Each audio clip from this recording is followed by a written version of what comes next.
Vous verrez le ciel ouvert et les anges de Dieu montant et descendant sur le Fils de l'homme. Jean 1, 47, 50, 51.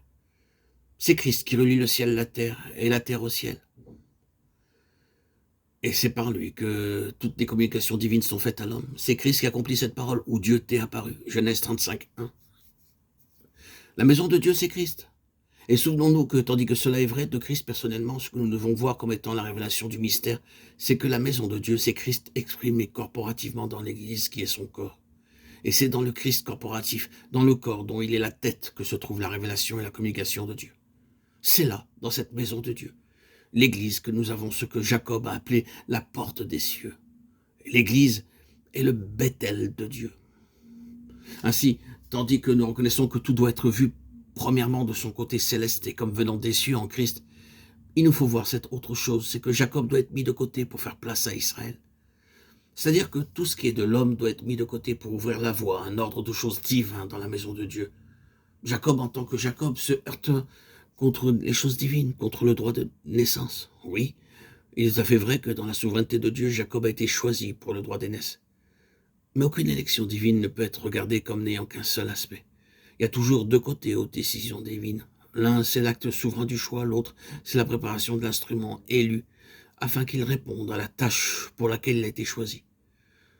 Ainsi, bien que Jacob soit dans la ligne de la souveraineté et de l'élection divine, celui auquel est assuré le droit d'aînesse, ce qui est aussi la position de l'Église, qui est l'antitype, il y a une autre ligne que prend la souveraineté divine. C'est la mise de côté de tout ce qui est de Jacob. Car ce n'est pas Jacob en tant que Jacob qui pourra hériter. Ce sera Israël qui héritera. Remarquons encore cette autre chose qui est à la fois importante et intéressante. C'est d'une manière toute particulière avec Jacob que la maison paraît. Abraham était le père de la nation juive qui est toujours appelée la postérité d'Abraham. Mais nous ne trouvons nulle part la maison d'Abraham, bien qu'il ait été le père. Ensuite, bien que Dieu se présente sans cesse comme le Dieu d'Abraham, d'Isaac et de Jacob, il ne nous a jamais parlé de la maison d'Isaac. Mais nous avons la maison d'Israël. Tout remonte ainsi à Jacob. Je pense que nous voyons maintenant la signification de ce fait. Israël représente ce qui est céleste et divin, ce qui a supplanté ce qui n'était que terrestre et humain. Jacob symbolise ce qui est terrestre. Nous savons que lorsque le peuple d'Israël sortait de la bonne voie, lorsqu'il était dans un déclin spirituel, l'Éternel s'adressait à lui comme étant Jacob. Mais lorsque le peuple marchait selon sa pensée, Dieu l'appelait Israël. C'est le côté céleste. De sorte que, et réellement, la maison de Dieu paraît, non pas avec Jacob en tant que Jacob, mais avec Israël. Le même homme, mais qui est maintenant du ciel, qui est maintenant, pour ainsi dire, l'homme céleste. Voici un Israélite dans lequel il n'y a point de fraude, point de Jacob.